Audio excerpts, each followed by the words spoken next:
Okey, saya tahu ramai pelanggan yang akan perasan benda ni. Sebelum sampai dekat Saleh Power kan, baju, badan fresh je rasa. Bau biasalah. Kalau pakai perfume tu masih wangi lagi. Tapi bila duduk lama-lama dekat kedai kami kat Saleh Power ni, keluar je, confirm, baju, seluar, habis satu badan semua melekat bau salai tu kan. Betul tak? Baru korang tahu betapa powernya aroma salai dekat Saleh Power ni. Dengan bau-bau tu sekali ikut korang balik rumah.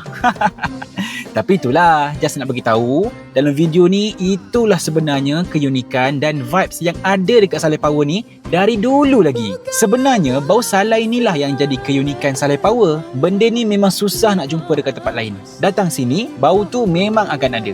Dia datang sekali dengan suasana, dengan cara orang makan, dengan apa yang berlaku dalam kedai ni. Sebab tu bila orang datang, diorang akan ingat bau dia, ingat rasa dia, ingat suasana dia. Dan benda itulah yang buatkan Saleh Power ni lain daripada kedai yang lain. Tak semua orang mungkin biasa dengan bau ni, saya pasti.